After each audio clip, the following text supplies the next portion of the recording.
When we set out to create HotelIQ Decision Cloud, one of the things that was near the top of our list of priorities was increasing the use of dashboards in HotelIQ. What we wanted to do was really deliver analytics to our users in a really rich visual medium that prioritized, first of all, intuitiveness, and secondly, interactivity. What that does is gives our users access to their data in a way that many of them have never really had before. So for the first time now, they don't need to wait for someone else to prepare a presentation or to update a spreadsheet or for themselves to take any sort of complex technical training. Anyone in the organization can log in and start asking and answering their own questions right away. And so today what I'm going to do is give a quick tour of one of our dashboards here in HotelIQ. We're going to shut off, it's the market segments dashboard right here. The first thing the dashboard does for us is aggregate production across a portfolio of hotels. So I have here a small portfolio of 3 hotels, and out of the box, what this is doing for me is aggregating production across all 3 of those. So at a glance, I can see my high-level KPIs, rooms revenue, ADR. I have my comparisons and variances to last year. We can shift things around here. That's where that interactivity starts to come into play. So we can jump to the next 12 months. We can see how everything changes there.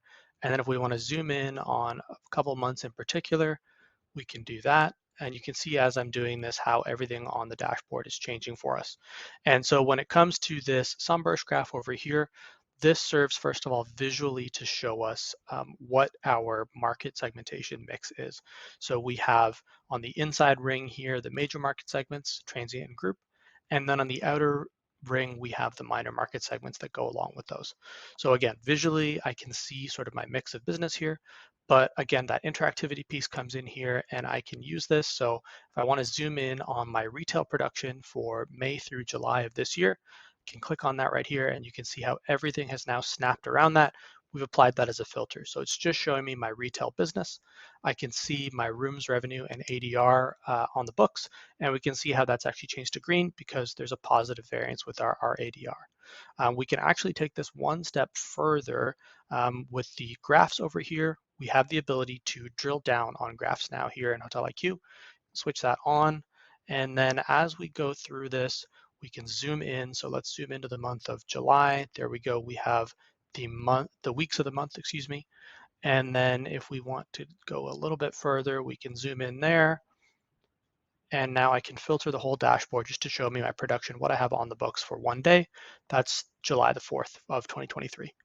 So very simple example there, but what it serves to show really is, again, how these dashboards are intuitive and interactive, whether the questions that you're asking and trying to answer are from that 10,000 foot view or whether it's very tactical and technical and you need to get down to the most granular level of detail. So we can answer all those questions here with just a couple clicks.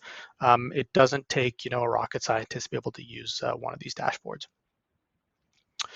We also have, because we know we have different kinds of users with different preferences. Some of them like to look at things in more of an old school, rows and columns style. So that's what the second tab of our dashboard is. All the exact same data that we were just looking at, just laid out in a different style here as well. So again, I can see all 3 of my hotels, all those same KPIs this year, last year, and variances off to the side. And if we click over here, we can start drilling down into that market segmentation. And if I want to follow that same example here and apply that filter, I can just come over here, click on my retail segment, and there we go. So now we know we're just looking at retail. I can see my production for those 3 months across each of those hotels filtered to that retail segment. I can see what that picture looks like over here, see what my variances look like as well. Maybe if I want to add in another filter, we want to add in our packages, we can do that kind of thing too and see what that looks like. And then the last tab of our dashboards, again, aggregating production, showing it across months. So we're zoomed in on those 3 months, but let's say we want to look at the next 12 months in total. And again, it's hung on to my filters here. So we're looking at our package and retail production across all 3 hotels in my portfolio in aggregate across the next 12 months. So if I see something here that I want to understand a little bit more detail, I can zoom in here on the month of September, for example, click in, drill down, I can see exactly what I have on the books in terms of rooms, ADR, and revenue for my package and retail minor market segments. how that compares to last year where we finished, and then my variances over here. And so that's a quick tour through the market segments dashboard here in HotelIQ Decision Cloud.